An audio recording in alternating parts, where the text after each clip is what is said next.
Formula E kicks off its 11th season of the All-Electric Championship here in Sao Paulo, Brazil. Welcome to the Sao Paulo Street Circuit, a total of 2.933 kilometers, 11 turns in total. Turn 1, a downhill braking zone as well after the strip into an overtaking zone as well. Turn 3 is your attack mode. Turn 5, very tight chicane. That is very much an incident zone on the circuit. You've got to be very careful there as it backs up on itself. Down at turn 10, that's where we saw the race-winning overtake the last lap as well. Sam Bird right round the outside, taking victory in what is an awesome move. Attack mode in turn 3 is going to be crucial in the race as well. Well, Sao Paulo is a wonderful city and it's a wonderful atmosphere as Formula E returns for the third time, sambering on the streets here of the Sambadrome. Welcome to round 1 of the season. And it's a championship that will range here on the 7th of December before going over to Mexico City on the 11th of January. 14th and 15th of February sees a doubleheader, this time at the Jeddah Corniche circuit for a month's break. Going over then to Miami on the 12th of April. Doubleheaders then in Monaco the 3rd and 4th of May. 17th and 18th take us to Tokyo, Japan. And then we're back at the end of May, beginning of June for Shanghai. Jakarta is a single header round before Berlin takes us to a double the 12th and 13th of July. And it all rounds out in London's XL on the 26th and 27th of July. A 16-round calendar for the 11th year of ABB FIA Formula E.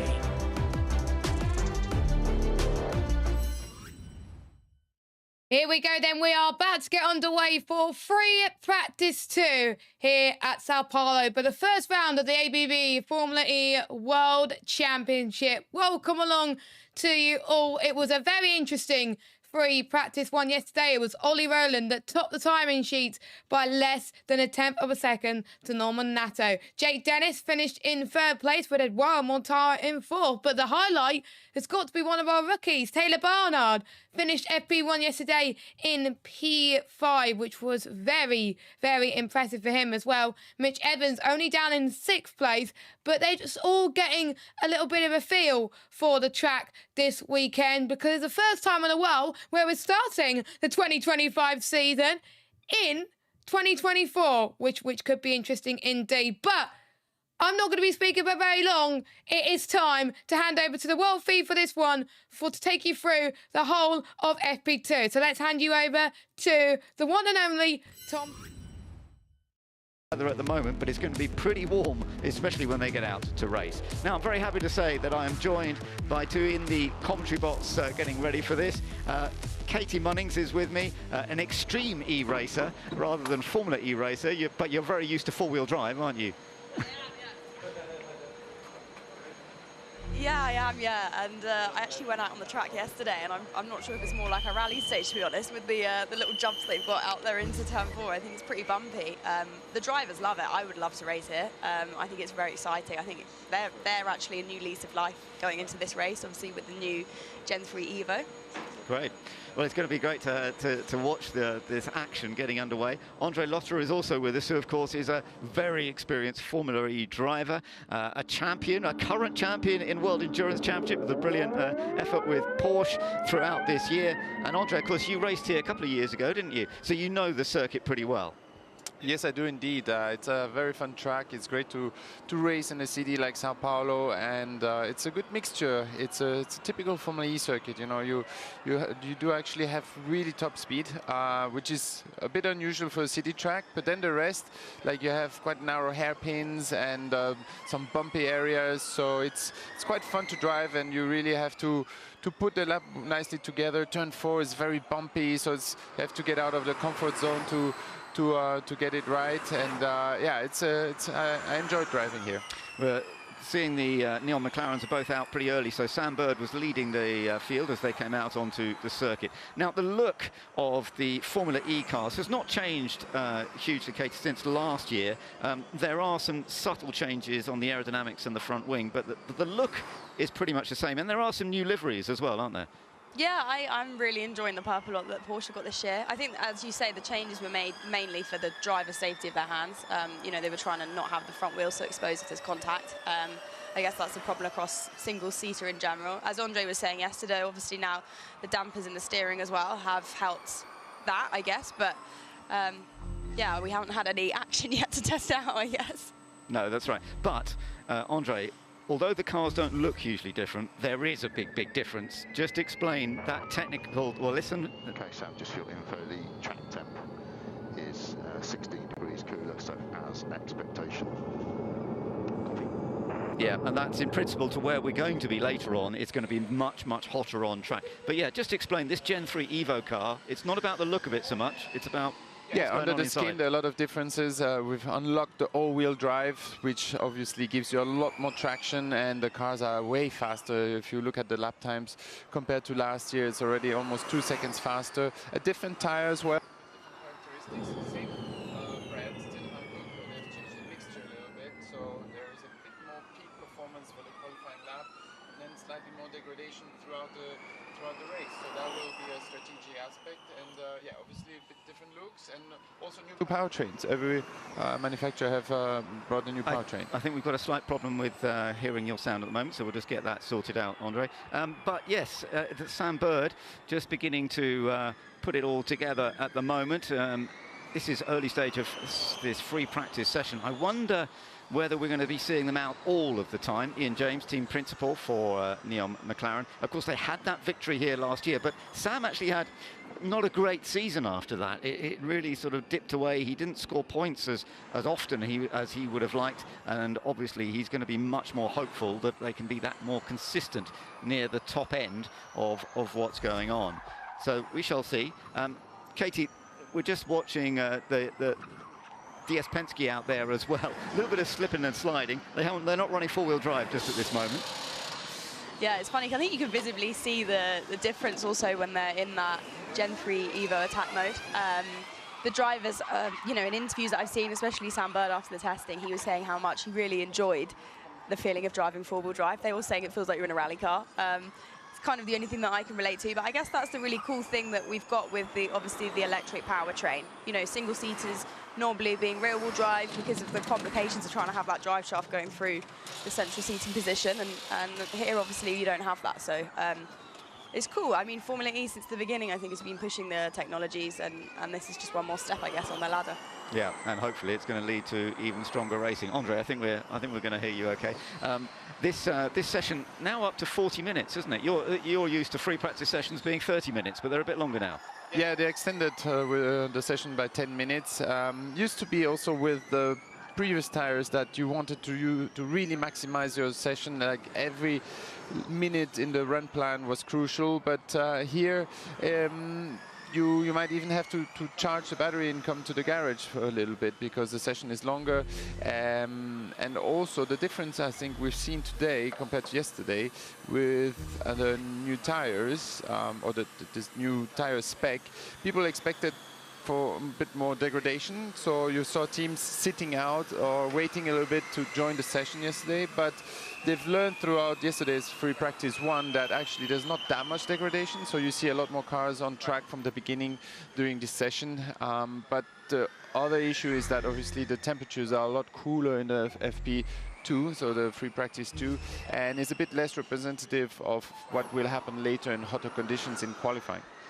No, that's a very interesting point, because I was sort of expecting, as you say, because they've been talking about the potential degradation of these tyres, I thought we might have a very quiet early part of second free practice, but it's lovely and busy out there. We're looking at a lot of the cars, drivers. Okay, some are in the pits now, having had an initial run, but it's lovely to watch. Now, Nico Müller, who is driving for the Andretti team, and you're riding on board with Nico Müller, and we've got some good on-board information as well, as he comes down into turn 7, and almost making contact with Lucas Di Grassi, who's just trying to keep out of the way, in fact, and there is a little complaint.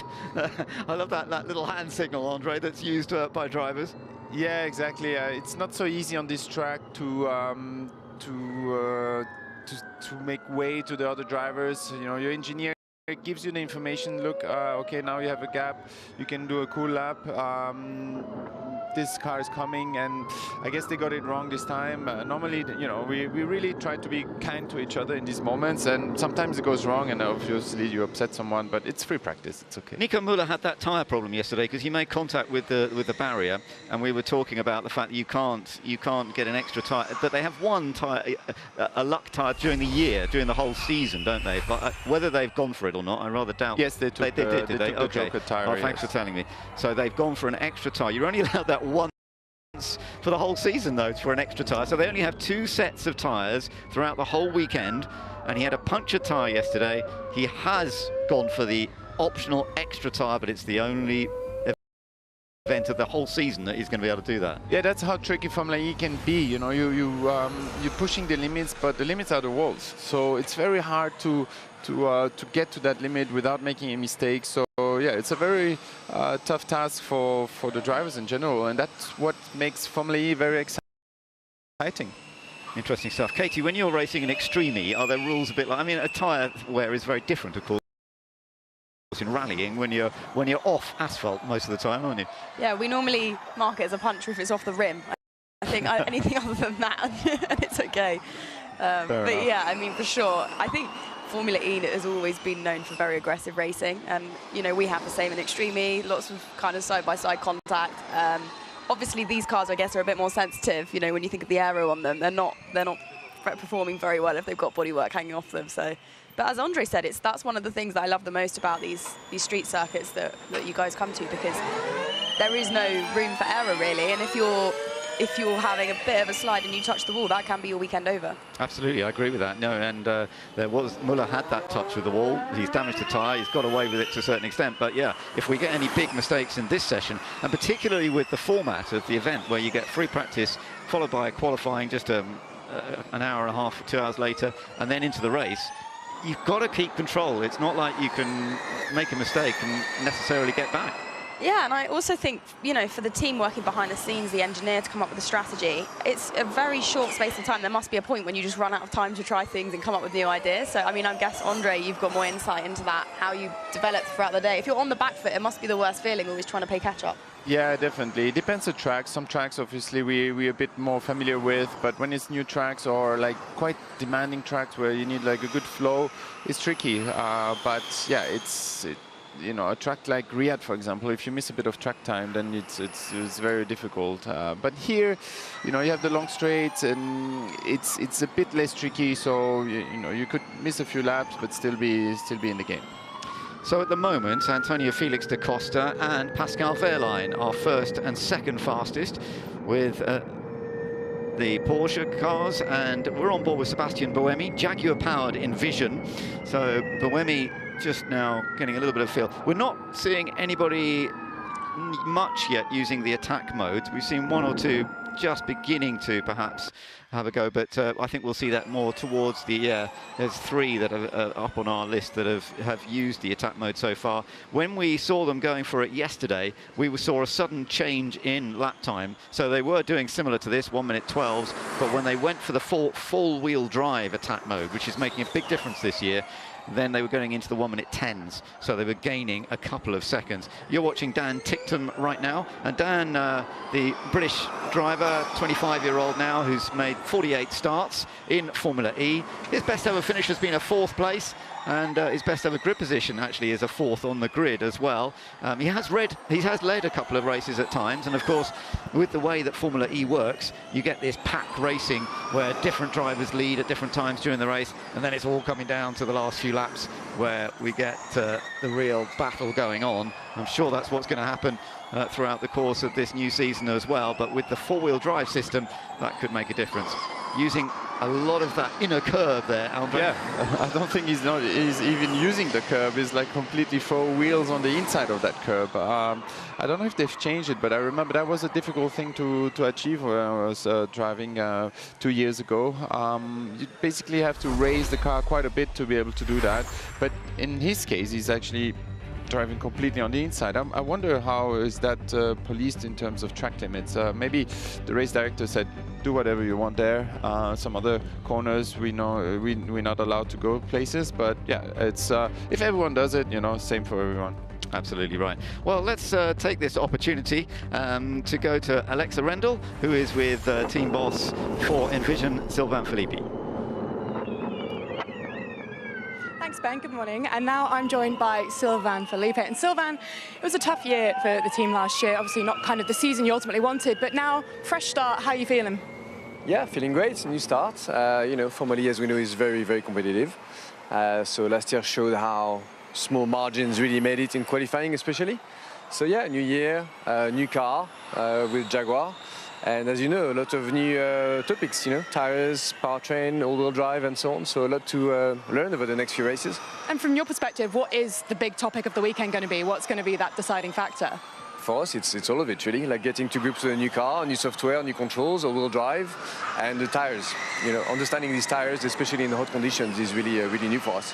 Actually, I wanted to ask you about that, because it is quite significantly colder right now than it will be during the race. How come so many of the teams have decided to go out so early in the session rather than waiting till it warms up a bit? You've seen different strategies yesterday. I mean, as we know, very high degradation means you need to look after the mileage of the tires. Having said that, you also need to learn a lot about their behavior. So, yeah, each team is doing different things. I think the first few races are still big learning curve. And then you'll probably see like a more settled pattern as we go through the season, but it's going to be interesting. Thank you so much, Sylvain. Back to you, Ben. Thank you very much. And just beginning to see some pick-up on pace. Jean-Eric Verne is going pretty quick, just done a very good first sector. Max Günther in the second sector. We are beginning to see some improvements. Pascal Wehrlein is currently fastest on a 1 minute 12.005. We've got and Günther, who has just gone fastest on a 1:10. So there we go, Andre, with the use of that attack mode, we've suddenly taken those 2 seconds off again. Yeah, it's very spectacular how much performance difference you can achieve, and especially here with these hairpin corners. So it's really cool to see that big difference, and I think qualifying will be very interesting. See who maximizes this the most. I think also as a driver, in terms of driving style, it was of course always a difference, to manage your lap with the different power modes, the 300 kilowatt and the 350. But I think in terms of driving style, it was similar. Now you have two completely different dynamics. I think driving with the all-wheel drive, I think they need to do the line a bit different, do a bit more, we call it V-shape, to rotate the car and put it straight a bit sooner to be able to maximize this acceleration, because the time gain, you do it at slow speed. Yeah, that's really interesting, and I think that's something we're going to be looking for throughout. Antonio Felix da Costa out on track at the moment, but it is Max Günther who has set the pace so far at a 1 minute 10.355.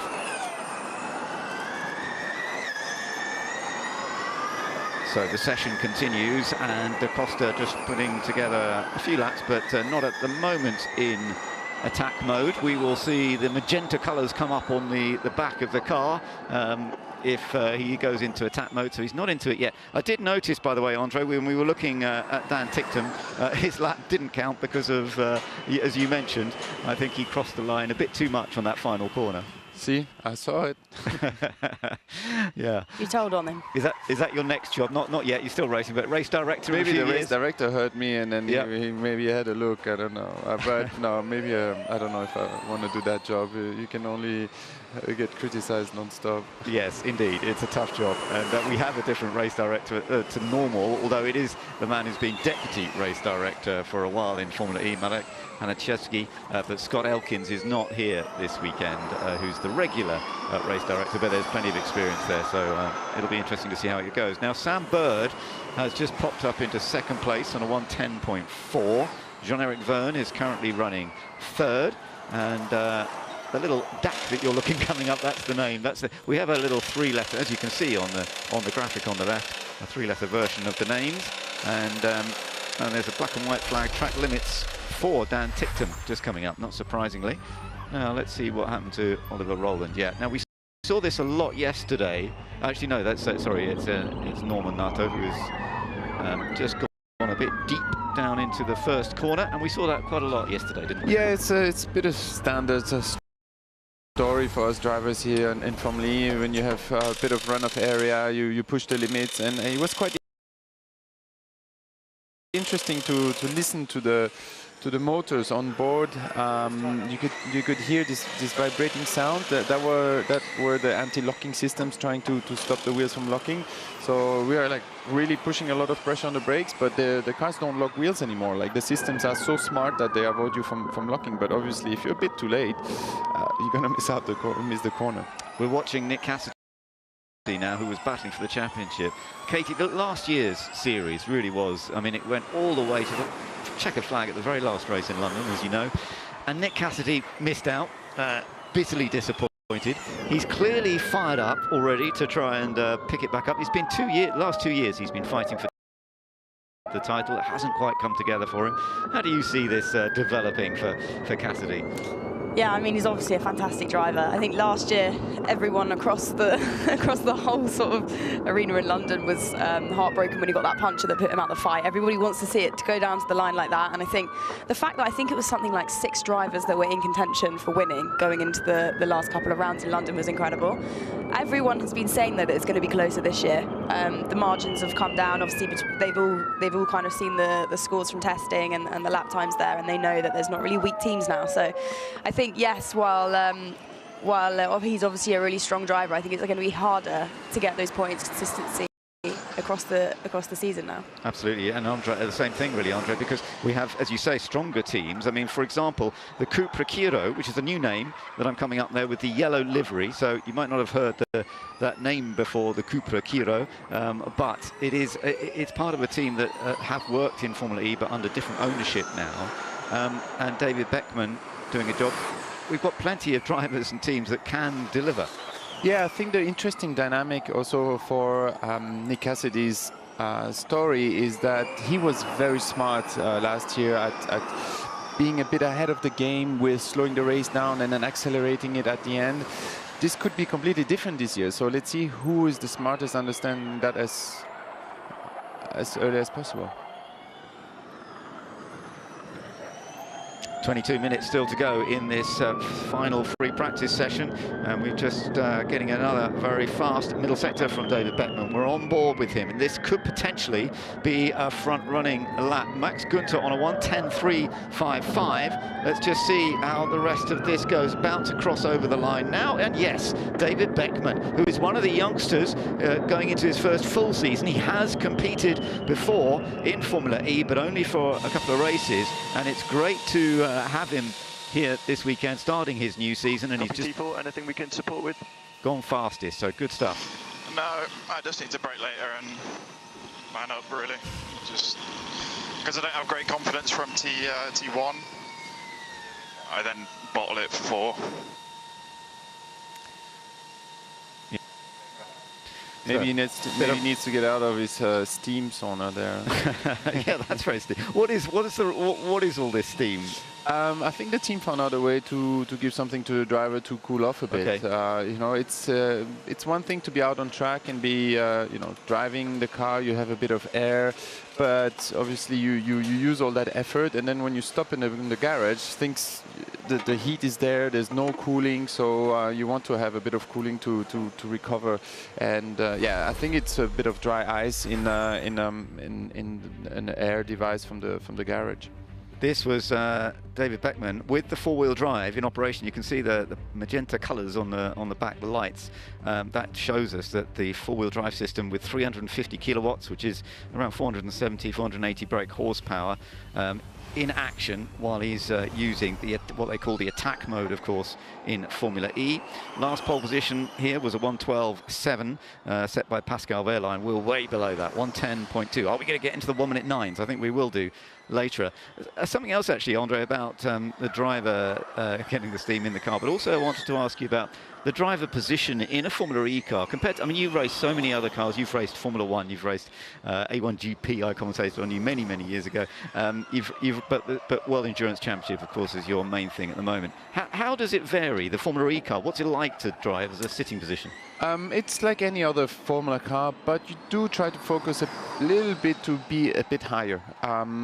There's not much room because the FIA forces you to sit within a certain window. You cannot be too high.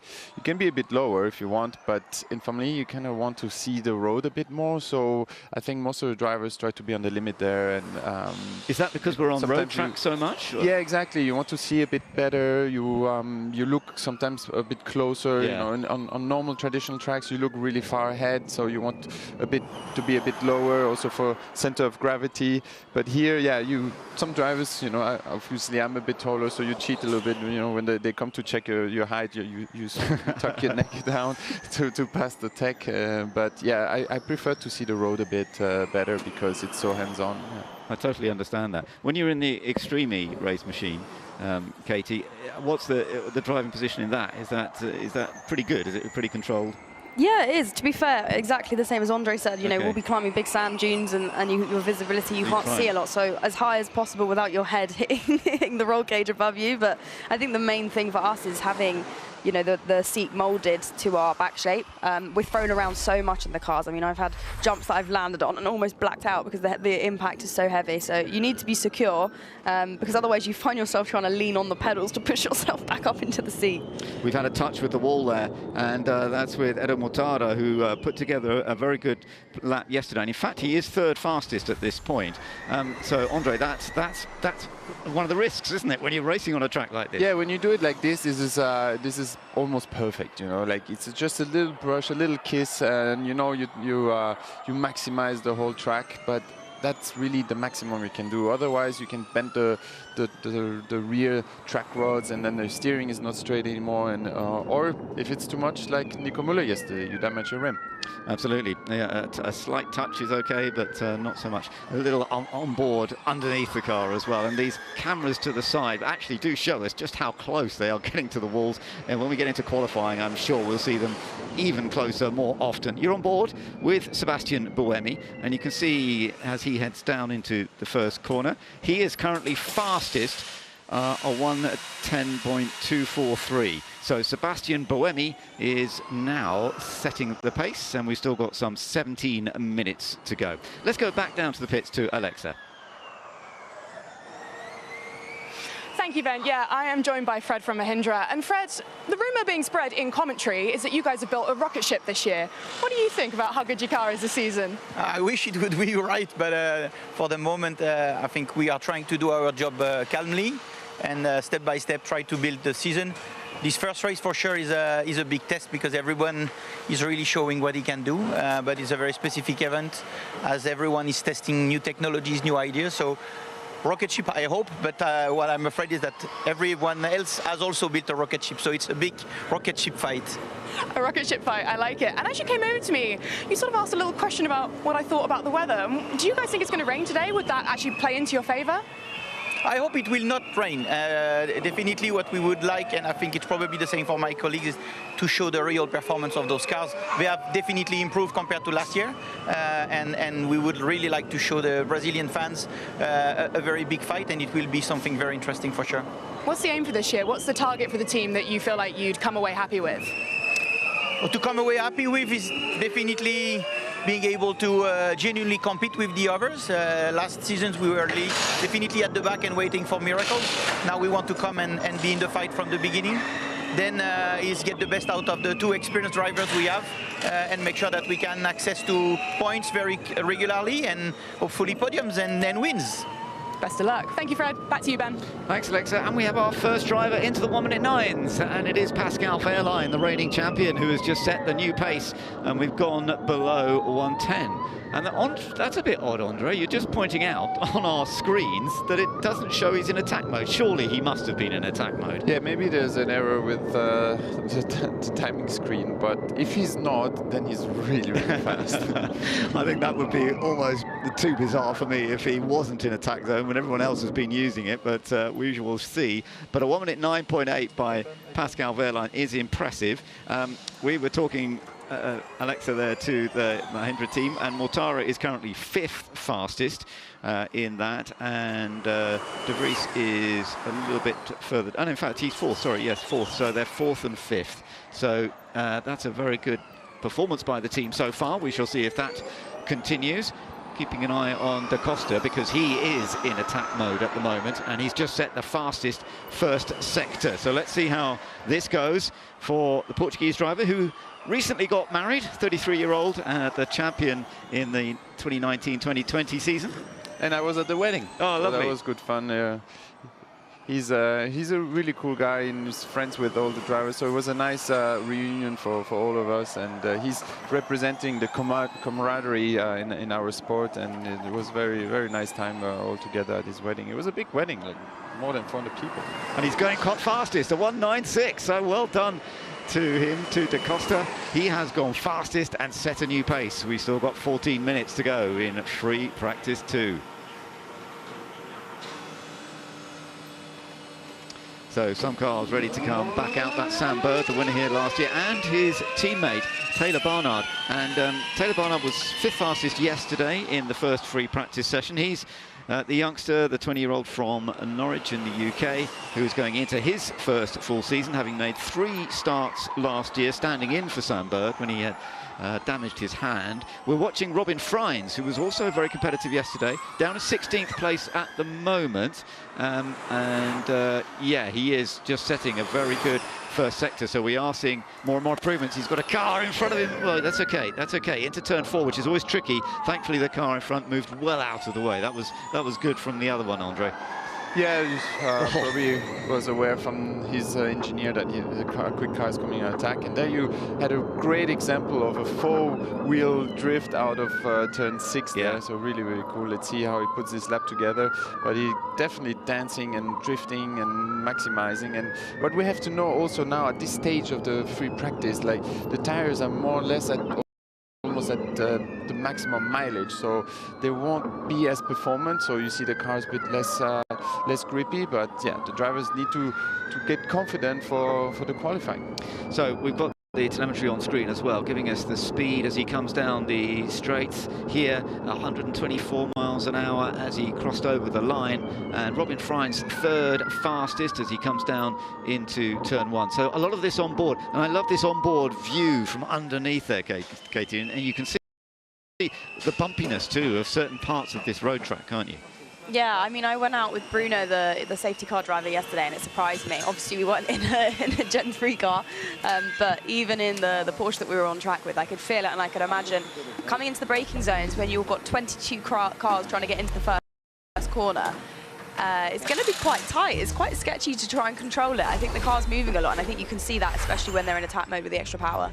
Yeah, got to watch the track limits, though, because Jake Dennis has just lost a couple of laps for track limits at turn 11, which is actually the last corner. It may well be that inner apex again. Definitely is, and I think drivers are tempted to cut there, especially when you go on the inside of the curb, then you're not touching with the skid of the bottom of the car, so it makes things a lot easier, because but it's a bit of an you obvious either go mistake on one side or the other. Yeah. But the other, on the normal apex, you do quite a few more meters. Riding on board with Dan Ticktum now, and let's see how this goes for him with the Cupra Giro, and he's right up against the barrier there, down in 20th place. Remember, he lost a good lap earlier. We've got the data on board with him as well, and you can see the regeneration and the braking signals coming up, and also some lovely views. How close to the wall he gets. Yeah, that was about perfect. He didn't actually hit the wall. We know that he's in attack mode, as we can see, and now he's coming into the final section of the lap. So let's see where this is going to put him. It's not the fastest. He's not going to go to the very top. Didn't cut turn 11. Okay, yeah. Out to the wall. Let's see the speed as he comes over the line at 190 kilometers an hour. He's backed off already now that he's used that attack mode, and that has obviously brought him up the order into 5th place, but not quite in the same pace that we have seen from both of the Porsches. So Porsches are 1-2 at the moment, Andre. They're looking in good form, aren't they? Yeah, looking very good, but also P5 and P6 are Porsche powertrains, so they definitely showing a good performance at the moment. Let's see what's going to happen in the next 10 minutes. I think a few more drivers have one more attack mode, and then we will get maybe a better trend of the performance of everyone.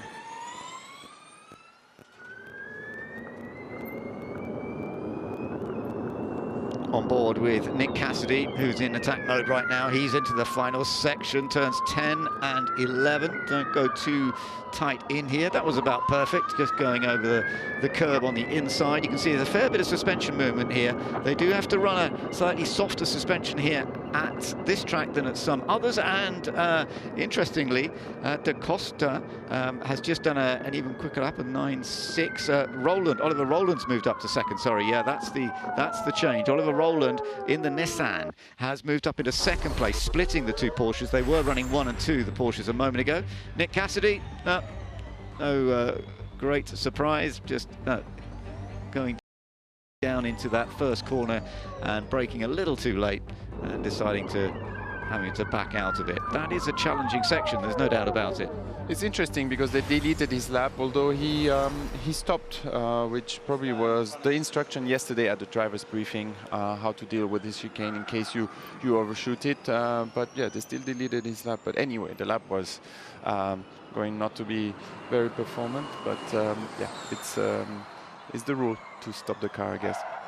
So one of the great drivers in Formula E, Jean-Eric Vergne, he is now putting together a lap, or he's about to go onto a lap.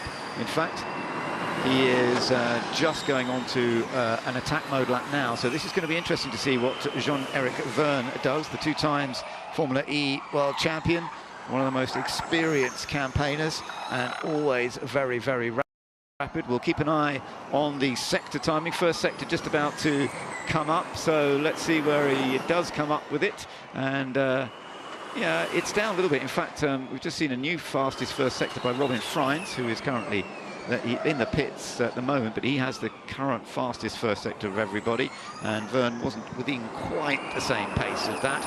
But that slip and slide, Katie, is lovely when we see the attack mode, the 4-wheel drive. We just see a lot more movement in the car too, don't we, with the sliding? Yeah, I think that, you know, obviously they look like they've got less grip when they've got so much power. Yeah, then it becomes more of a drift show, which I think is cool to see. But I do wonder, though, like, I think, did we say last year the fastest time was actually set in free practice because of the track temperature? And I wonder what the time is going to look like for quali, because... That's a good point. Are we going to get back to the 109s? I don't know. That's a good point, because it will be hotter later when we get into qualifying, and even hotter for the race itself. But qualifying is often the opportunity. Jean-Eric Vergne, not a particularly rapid lap. It was 9th fastest, Andre. Yeah, he's almost 6/10 off. So yeah, not the best performance. Let's see, maybe on his next attempt he can improve on that. Looked like he understeered a bit also in the last corner, so maybe he can improve the balance for his next attempt.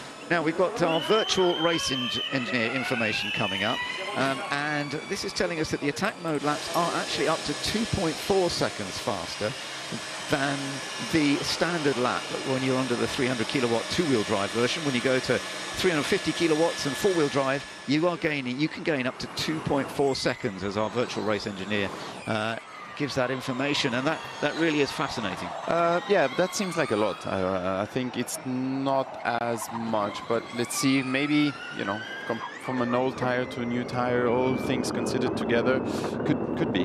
Okay, well, Nick Cassidy just making a move down the inside. We've got a little battle, which is a little less common. Yeah, it is tight. And he goes down and gets the braking wrong again into turn 1. That all seemed a little bit unnecessary. I think it was Taylor Barnard, wasn't it, that he was going down there with?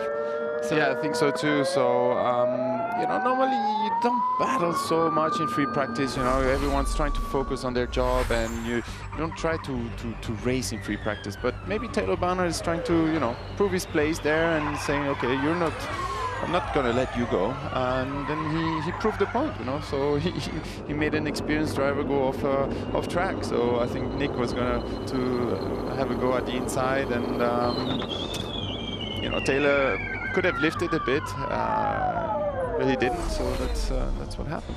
And this is that was Taylor Barnard he was battling with. But what's actually quite interesting in that, I know that's a bit unusual in free practice, but actually that's a really good learn for both of you for going into a race, because you've both had a proper braking battle. He's on a slightly inner line. He may not have quite the same grip under braking on that inner line. He'll learn that for later. Yeah, exactly. It's no matter what, it was a good sample of what could happen in the race. Yeah, yeah.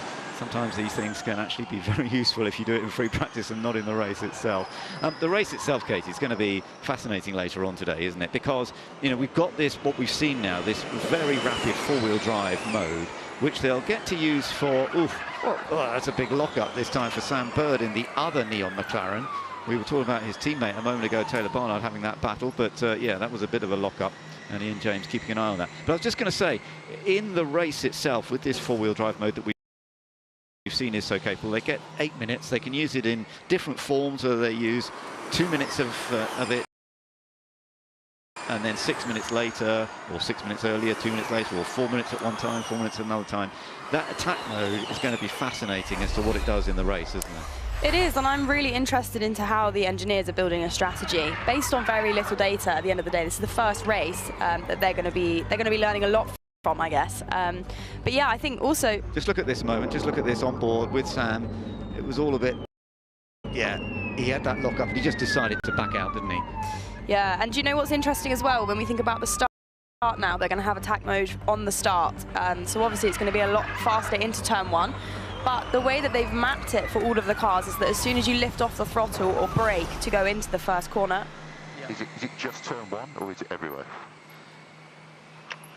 Well, I haven't been able to check, mate, because I've backed out of both laps.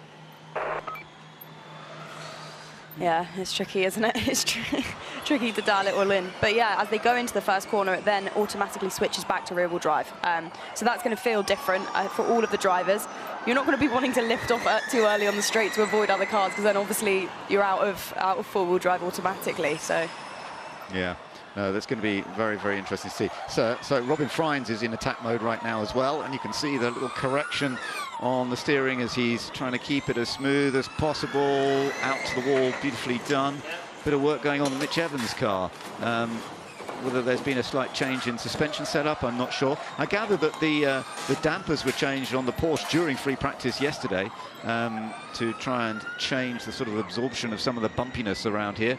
Robin Friends goes over the line, and he remains in 4th place, but it's good competitive times that he's been doing. He did a 1 minute 10.1 then, but he'd already done a 1 minute 9.9 a little earlier on. It is still Andrea Felix da Costa, who is quickest. Oh, and both of the Lolas are going down the escape road down at turn 1. It was Lucas Di Grassi first. Yeah, sometimes you use the car in front of you as a reference, and then that was obviously that example that you shouldn't always do that. But yeah, it can be difficult sometimes when you're just behind someone and he brakes late. Then sometimes you see that at the start of a race, everyone is like, okay, I'm going to brake like the guy in front, and then if the guy in front is braking too late, the whole field is missing turn 1. Yeah, no, absolutely, we've seen that before. Pascal Wehrlein is onto some better laps than he's done so far. He's not actually setting the fastest of all sector times, but this is a good lap. This could potentially be back up there with his teammate. Let's just see as he crosses the line. Pascal Wehrlein, actually no. In the end, he does, well, he improves slightly. He goes 3rd with a 1:09.776, which is just over a 10th slower than Felix da Costa. I think the dynamic now of this free practice, because I've monitored, there were some teams and some drivers who stayed quite a while in the... Okay, Sam, do you think it's safe to bring back a question? That doesn't sound good. Yeah, I think it's front right related, which is where I've been having the issues, and it's getting noisier and noisier. Yeah, okay, copy that, Sam. So just try and stay out of the way as best you can. Out of box now, please. Could be a drive shaft or something with the front motor. If he diagnosed that it's coming from the front and this knocking noise. You know, normally it's just the brake disc or the wheel bearing that's on the front, but now that there's a FBK at the front with a drive shaft, could be that something is wrong there. Okay, now that's very interesting. He's had a bit of a difficult weekend already because they had a slight charging problem yesterday in the first free practice. Second practice obviously has got an issue now as well. We've only got a few seconds left here. Jake Dennis is currently on a lap, and I think potentially he has got some good pace. He's not shown a huge amount yet. He's down in 10th position so far, but he's just done a personal best in the first sector, and you can see he's in attack mode and really going for it. This is fun to watch. Yeah, I think, you know, they were saying yesterday that they're very strong on the 300 kilowatts, and then they're obviously building on trying to dial it in on the 350. I guess it's very different to drive, but also very different to try and handle in terms of the setup. So it'll be interesting to see what he can do here. Let's see if he mans up, like he said to his engineer, and brakes a bit later. Let's have a look on board as well. There's the braking, the regeneration, and then onto the throttle. Quite a smooth power application, as you can see. Onto the throttle again, onto the start-finish straight, and let's see. Yes, it goes fastest. So well done to Jake Dennis at the end of the second free practice session. What perfect timing as the checkered flag is out. There could be one or two other improvements though, because Mitch Evans, who we saw in the pits a moment ago, and a bit of work, but there's a lot of traffic up ahead of him, and that's going to make life difficult. Yeah, that's not ideal, but you know, it's free practice. You try to look at what's possible with putting all the sectors together after in the performance analysis, but I think he won't be able to improve because the car in front of him is actually not on attack mode, so definitely going to be impeded a little bit. Yeah, surely this is going to cost Mitch Evans the opportunity to do a lap that we sort of expected he might. He does improve still. He goes up to 5th. But that was even though he was in traffic, so that could have been even better. So Mitch Evans, who has qualified front row here in the past and has been battling for the win. He's had one win and then just lost the win last year to Sam Bird. So he is always very competitive here, and that was looking as though it could have been a better lap if he hadn't got quite so much caught up in traffic. Jake Hughes' car just being pushed back into the pits right now. He's a bit further down in 19th position. And interesting, Lucas Di Grassi ended up down in last place, which is a little bit of a surprise because we thought it doesn't look like he used attack mode. So that's a bit of an interesting one. We're just looking at our lists at the moment. Di Grassi a long way down there. And his teammate, Zane Maloney, also quite a long way down, well, nearly at the bottom, down in 20th place. So it hasn't quite come together for the Lola Yamaha team in this particular session. At the top, though, it is the Andretti team with Jake Dennis putting that lap together just towards the end of the session. And that will certainly make the team feel happy. They are in pretty confident form, I have to say. They had a very good test. The pre-season testing that was going on, they were very happy with the way the testing went, and Jake Dennis has now set the pace for the Andretti team, and of course that is with Porsche Power, and it's a Porsche Power 1-2 in this free practice, because we have seen that Antonio Felix da Costa, second fastest ahead of the Nissan, then of Oliver Rowland, and then Pascal Wehrlein with the other Porsche Power in 4th place. And Jaguar's top performance 5th, but as we saw for Mitch Evans, that was a bit of a tough one. On board for a practice start for Jake Dennis. So that is below 2 seconds, or maybe 2 seconds from 0 to 100 kilometers an hour. That's really like shooting like a cannonball. It's really impressive, and I think it's super cool that now the cars can start so quick, and I believe it will be down to reaction time, because you're allowed to have full traction control at the start. So I think all teams have the capacity to do good software there, and they have it a bit easier in that way. And I think there's a bit too much wheel spin there for Nico Müller, so that was not ideal. You still have more power on the rear than a bit more power on the rear than on the front, but still it's going to be interesting to see how the drivers with the reaction time, and also how the teams will do it with managing the temperature of the tires for the start. Yeah, no, it's fun to actually just get an idea for all of these drivers doing a practice start, wait from a completely stationary start, and we're just going to see Edo Mutara have a look and have a go. Let's just have a watch and a listen. Yeah, that was much more effective, much less wheel spin. Yeah, much less wheel spin, and you could feel also the software controlling the wheel spin as well a little bit. So yeah, the system on that one was working well. As you say, it's something the teams will still have been working on to get the system of the start done as effectively as possible. So Lucas Di Grassi, the one, we are just keeping an eye on him at the moment.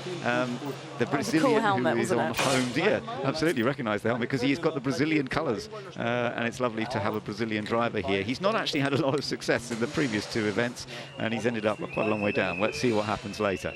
So let's have a look at the full results of free practice 2, and it was Jake Dennis who set the pace for Andretti, a 1 minute 9.6, very much the fastest lap we've ever seen here in the 3 events that have been run in Sao Paulo. Antonio Felix da Costa second with Porsche, Oliver Rowland third for Nissan, Pascal Wehrlein, the reigning champion, 4th ahead of Mitch Evans, always successful here in 5th place for Jaguar. Envision with Robin Freins and Sebastian Buemi in 6th and 7th, Nico Müller in 8th place, a teammate to Jake Dennis, Max Günther in 9th position, and Dak Ticktum finishing the top 10 ahead of Stoffel van Dorn for Maserati. Jean-Eric Verne in the DS Penske was 12th fastest ahead of David Beckman, who put in the pace at one stage, dropped down to 13th later on. Nick de Vries in 14th place, Adam Mortara, the two Mahindras down in 14th and 15th places. Nick Cassidy surprisingly down in 16th, and then the two Neon McLarens 17th and 18th. This pack completed by Lucas de Grassi in 22nd.